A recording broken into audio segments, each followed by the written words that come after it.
Now, I'm not personally a religious man, but if you're a rock singer, I've got a gift from above for you. You want to sing high notes or you want to sing higher notes? That's at least 50% of your issue as a singer, right? You can't hit the notes that you want to hit, they're out of your reach, or you can't really sing them in the way you want to sing them, or they're just not sustainable, right? You can push out a couple of, G's or A's or something like that, but then your voice is toast, right? That's not the way that we want to sing. This video is for you. I've got a very simple process that's going to help you adjust your perception on this whole high note thing. If you've watched a few of my videos before, no doubt you've heard me or even someone else out there say that you should approach things from head voice. And as a rock singer, as a guy that's a rock singer, that's not a very exciting prospect. That's pretty different to how things are presented to you, right? You can't really imagine Jim Morrison approaching things from head voice. You can't really imagine Chris Cornell approaching things from head voice, or Bon Jovi approaching things from head voice, right? Everyone's singing in full voice and they've just got a bigger range, higher voice than you, right? A higher range than you. The truth is, I think you're looking at that in the wrong way, right? Let me demonstrate. Now, if we take an arpeggio, right, and I just approach it kind of the way that I speak and I try and get my vowels right? I mean, I'm going to shout that, right? I can't even hit that, right? G was always off the cards for me. Maybe an E or an F I used to be able to push out if I really tried. D4 was really the nemesis for me. That was one I spent so much time working on, right? This is obviously not right, and that may sound familiar to you, to some of you guys out there that are trying to practice vowels and support and stuff, and you just inflate to the point where your voice craps out on you, right? Now, if I was to tell you to approach that from head voice, right, the first thing you're going to do is go like, well, that sucks, right? That's not how you want to sing, and then you're going to go and watch someone else's channel and do monkey and duck sounds or something. I don't know what you're going to do. I don't know what you guys are doing out there. Right? What I'm actually saying is that we should not treat each note of an arpeggio, just as an example. You do slides, do songs, right? Don't treat it like it's the top of your chest voice, basically, right? So that's what I was doing before when I was pushing it. Right? And you can really think of the voice as having two pitching mechanisms. I mean, it's always the CT muscle. We're going to keep this super, super simple. It's always the CT muscle. It's always engaged. It's always stretching, right? But as a guy that's speaking to you right now, I'm not really pitching my voice so much as more a fundamental sound, that I'm not using the CT muscle, and that feels totally normal for me. Maybe that doesn't feel normal for you. Maybe you've got a higher voice. Maybe you're more expressive than I am when you speak. So you have that stretch in there, and that feels fine, and mixed voice is not a thing for you, right? This is kind of what people are talking about when they talk about mixed voice. It's getting that stretch within the sound and using both muscles at the same time, having some body in the sound, some contraction, and having the stretch in there. That's not always natural for every singer. I guess some people take it for granted in some cases, right? So if we overshoot the mark, right? Now you might start out really, really light like this. So instead of going, you might be going,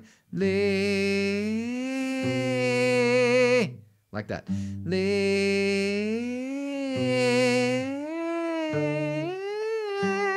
Right?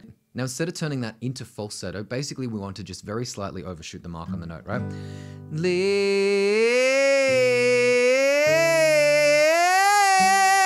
Right? So instead of treating each note that we're going to as the top of our chest voice, or the top note that we're hitting with all of the pressure that we can muster, we know we've got to go higher than it, right? And it might sound terrible for now, and that's okay. We're going to work on it, right?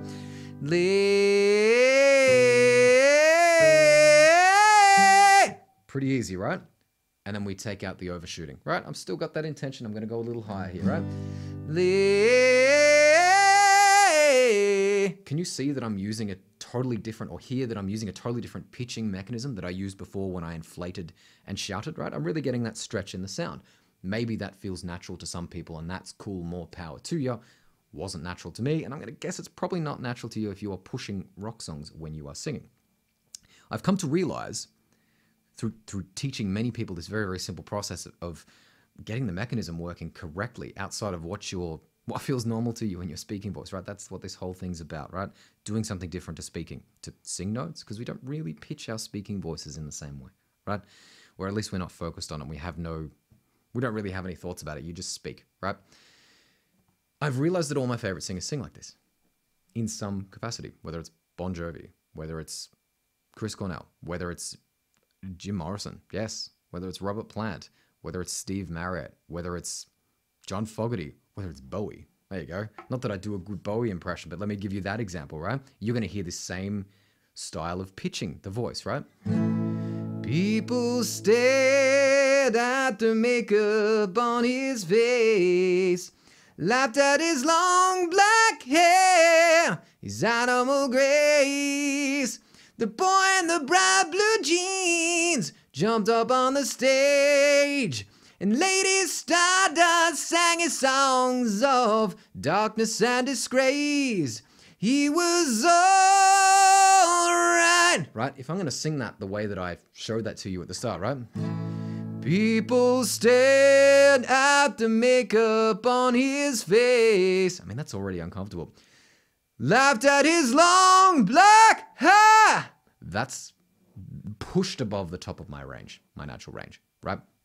You can't sing like that. Even if you like that in your own voice, I know there's going to be some genius who's going to come out and say, well, I actually like your voice more like that, right? However, I have no range, and I personally don't like my voice like that. I also don't like how that feels. It's not sustainable. Won't get through a show, right?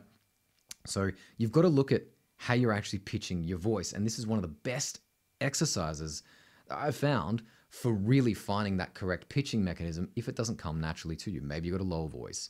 Maybe you've got a hilarious accent like me. Maybe something else going on. You grew up listening to rock like I did. You grew up listening to Danzig and Ian Astbury, right? That gives you a different perspective on this whole thing, right?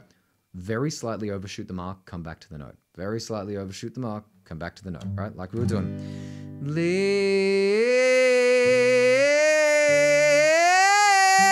Right? Doesn't even have to be much.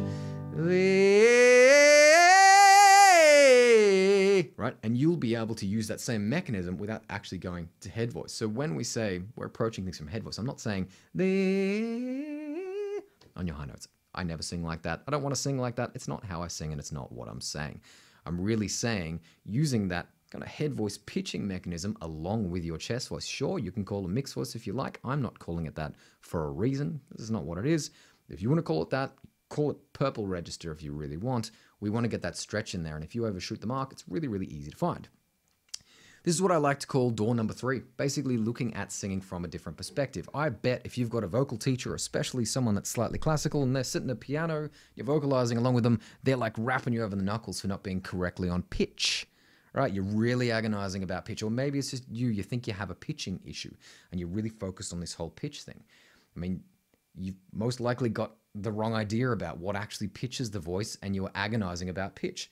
And here I am overshooting the mark and then turning that into actually singing the way that I assume you want to be able to sing in your high range, right? You're hitting these high notes with ease, which you wouldn't expect from me. This is door number 3, looking at singing from a different perspective. Now, if you're serious about working with me, there's a link down below that you can hit to get in touch with me. I'm definitely going to ask you some questions about your goals. If you ain't got goals, I can't help you at all, right? If you're just looking for free shit, that's completely okay. I feel you. The very first link down below is a bunch of free stuff. Free videos, free training. There's a free blueprint. I've put in all of this in writing in a booklet, a blueprint thing that you can download. It's really, really cool. I get lots of really great feedback about it. It's all free. Hit that first link. Go for your life and let me know how it goes. If you are serious about working with me and you want to take your voice to a professional capacity, a professional level, hit the second link. Get in touch with me. Let me know those goals. We're going to talk soon. But most importantly, hit the subscribe button, because we're going to keep breaking this vocal paradigm.